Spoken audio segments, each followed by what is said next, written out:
Hello student, this is Malik Nabila. So we are going ahead with the exercise 8.3. So ratio to percentage. अब हमको ratio से percent निकालना है. पहले हमने क्या किया था कि फ्रैक्शन से परसेंटेज निकाला, डेसिमल में निकाला. अब हमको रेशियो से फ्रैक्शन में निकालना है. Ratio to percents. ठीक है.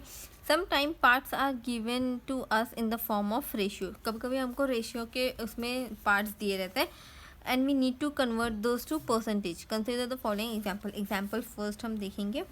रीनाज mother said to make idlis. You must take 2 parts rice and 1 part urad dal. मतलब अब इडली बनाने के लिए 2 ग्लास हम राइस ले रहे हैं तो 1 ग्लास हम उड़द दाल लेंगे. ठीक है. What percentage of such mixture would be rice and what percent would be urad dal. मतलब अब उड़द दाल और राइस का परसेंटेज हमको निकालना है. ठीक है. तो हम कैसे निकालेंगे? तो रेशियो क्या है? राइस इज टू दाल. कौन सी? उड़द दाल. तो हम इसको लिखेंगे. अब राइस हम इसमें क्या लिखा है? 2 पार्ट्स. मतलब अगर 2 ग्लास हम चावल ले रहे हैं तो 1 ग्लास हम दाल लेंगे. तो 2:1. ओके. अभी हम इसको टोटल निकालना है हमको पूरे पार्ट्स का. तो हम कैसे निकालेंगे? Rice part plus dal part equals to total. तो कितना आएगा? 2 + 1 = 3. तो हमारा टोटल क्या हो गया? 3. अब इसका मतलब क्या हो गया कि अब इसको हमको रेशियो पर निकालना है. तो 2/3 पार्ट राइस है एंड 1/3 पार्ट दाल है. ओके. अब हम इसको निकालना है परसेंटेज में. तो percentage of rice equals to 2/3. Rice इतना है और परसेंट निकालना है तो 100% आएगा. तो इक्वल्स टू 200/3. तो इस कटिंग नहीं होगा तो हम इसको मिक्स्ड फ्रैक्शन में लिखेंगे. मिक्स्ड फ्रैक्शन अपने को आता ही होगा. 66 × 3 तो कितना होता है? और +2. इन दोनों को इंटू करना होता है और यहाँ पर +2. तो हमारा आएगा 200/3. तो ये परसेंट है राइस का. अब percentage of dal equals to 1/3 है और परसेंट में निकालना है तो 100 करना पड़ेगा. Equals to 100/3. मिक्स फ्रैक्शन इसका भी होगा 1/3. तो ये दाल का है, ये राइस का है. ठीक है. 33 × 3 99 + 1 तो 100/3 आएगा. ओके. अब नेक्स्ट एग्जाम्पल है. If 250 rupees is to be divided among Ravi, Raju and Roy, so that Ravi gets 2 part, Raju 3 part and Roy 5 part, how much money will each get? What will be the percentage? तो अब हम लिखेंगे कि मतलब 250 रुपये हैं. ठीक है. 250 रुपये में से रवि, राजू, रॉय इन तीनों ने लिया है. तो अब हमको इसमें दिखाना है कि इसमें से जो 2 हिस्सा है, तीन लोग हैं तो इसमें से 2 हिस्सा रवि का है 2, राजू का है 3 और रॉय का है 5. तो हम रेशियो में कैसे लिखेंगे? Ravi is to Raju is to Roy equals to 2:3 5. अब हम इसको टोटल पार्ट्स कितने हो रहे हैं हम वो लिखेंगे. तो total parts equals to 2 plus मतलब रवि, राजू, रॉय का तीनों का प्लस करेंगे. 3 + 5 इक्वल्स टू क्या आया? 10. तो इसका 10 पार्ट है. 10 पार्ट मतलब उसमें से 2 हिस्सा ये ले रहा है, 3 हिस्सा ये ले रहा है, 5 हिस्सा ये ले रहा है. ठीक है. तो अब हम इसको परसेंटेज में कैसे निकालेंगे? अब निकालें हम पहले रवि का निकालेंगे. तो रवि के पास कितने पैसे आ रहे हैं हम वो देखेंगे. तो टोटल हम लोग ने जैसे यहाँ पर 2/टोटल लेकर 3 किया था, वैसे ही यहाँ पर हम पहले रवि का कितना है 2/टोटल 10. ओके. ये रवि का हो गया. और राजू का होगा 3/10 और रॉय का होगा 5/10. तो हम पहले इसका परसेंटेज निकालेंगे. पहले हमको निकालना है कि कितने पैसे हो रहे हैं उन लोगों के पास. ठीक है. कितने पैसे आ रहे हैं. तो रवि के पास कितना आ रहा है? 10 है और कितने टोटल पैसे कितने हैं 250, ठीक है। तो पैसे कितने आ रहे हैं, 1 कट 25 इंटू 2 50 रुपीज़ रवि के पास आ रहे हैं। राजू का कितना है 3/10 इंटू 250, जो टोटल पैसे हैं वो सब में काउंट होंगे 75 रुपीज़। रॉय के पास कितने आ रहे हैं 10 250 कैंसिल। अब राजू के पास रवि के पास इतना है, राजू के पास इतना और इसके पास इतना, तो अब हमको इसका परसेंटेज निकालना है, ठीक है। मतलब इतने इतने पैसे हैं लेकिन अब परसेंट कितना किसको कितना परसेंट मिला है हमको वो देखना है। तो रवि का परसेंटेज है 2/10, उसका इतना पार्ट है, इनटू को 100% में निकालना है। तो 100 करेंगे इक्वल्स टू 20%, मतलब 250 में से 20% रवि को मिला, ओके। अब राजू इंटू 100, इसको मिला 30%, रॉय को मिला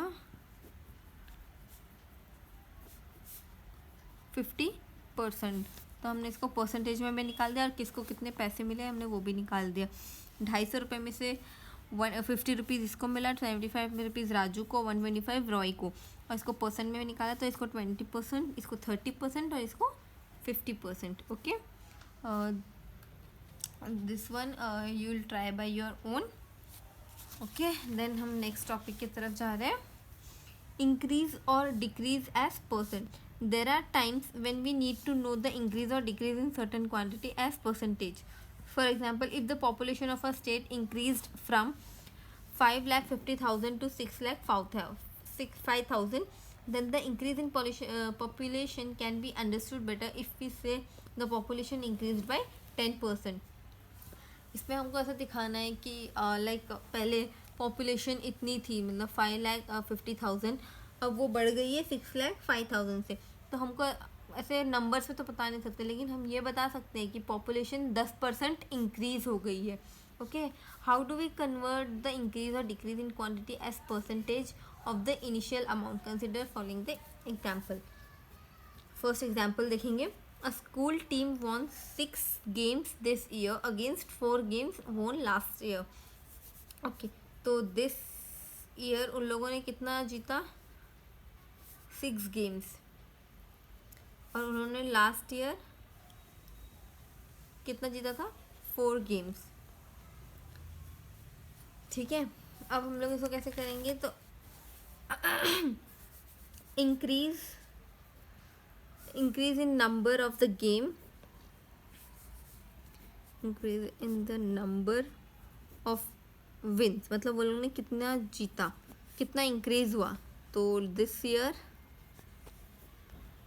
माइनस लास्ट ईयर करेंगे तो कितना होगा 6 - 2 इक्वल्स टू 6 - 2, लास्ट ईयर 4 जीते थे तो 2 वो लोग जीते हैं, ठीक है। उनका 2 गेम्स इंक्रीज हुआ है, ओके। तो अब परसेंटेज इंक्रीज कैसे होगा, परसेंटेज इंक्रीज कितना हुआ हमको वो देखना है। तो अमाउंट ऑफ चेंज मतलब कितना चेंज हुआ है, कितना परसेंट मतलब कितना चेंज हुआ है, तो amount of change divided by original amount of base, और बेस मतलब लास्ट ईयर जितना जीते थे उतना,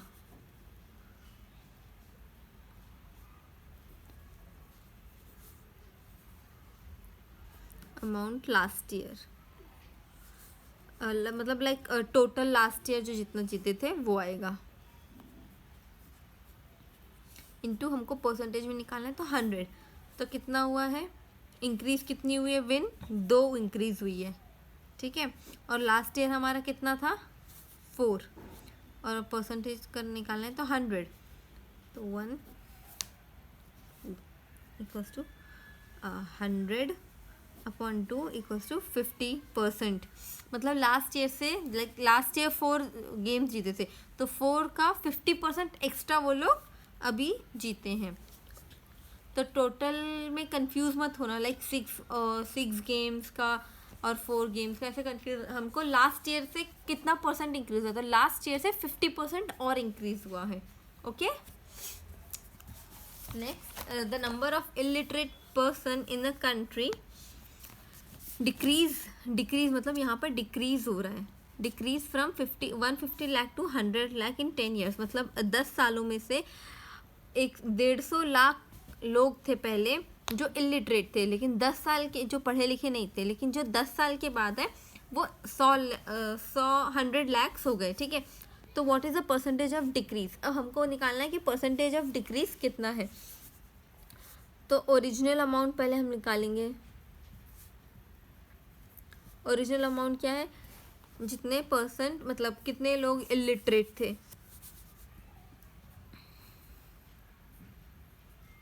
इलिटरेट पर्सन कितने थे स्टार्टिंग में एकदम, तो वो थे 50 लैक्स। ओके, तो अब और कितना अमाउंट मतलब कितना चेंजेस आया है 10 ईयर्स में।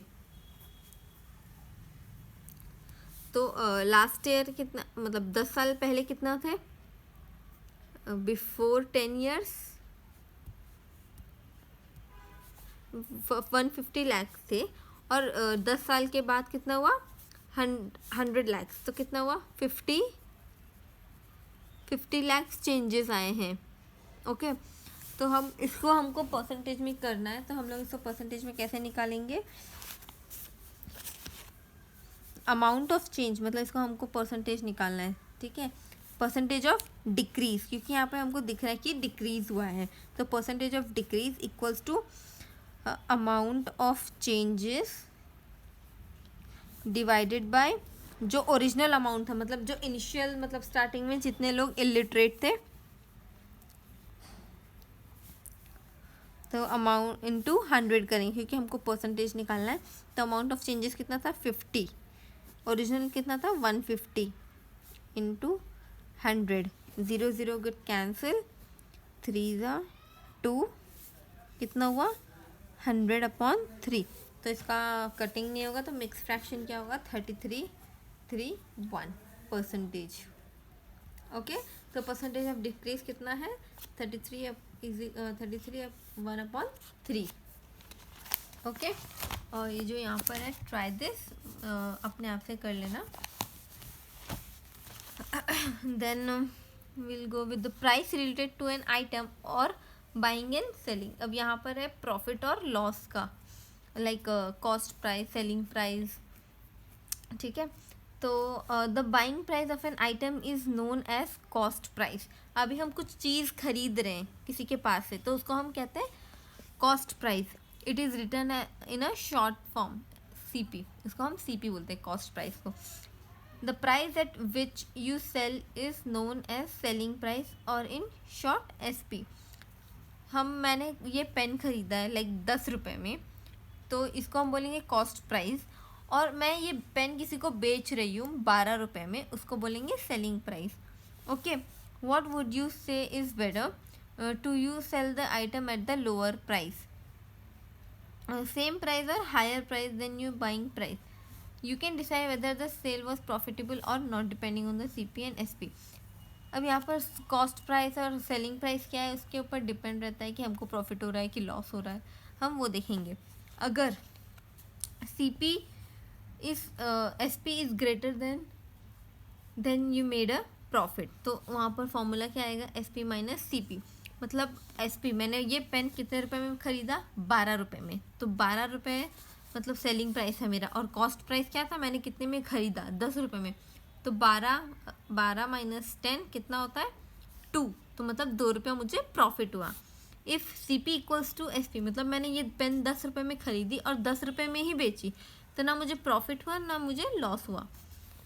If CP is greater than SP then you have a loss. अगर मैंने ये पेन 10 रुपये में ख़रीदी है और मैं इसको 8 रुपये में बेच रही हूँ, तो मुझे महंगा पड़ा ये पेन, मतलब मुझे लॉस हुआ 2 रुपये का।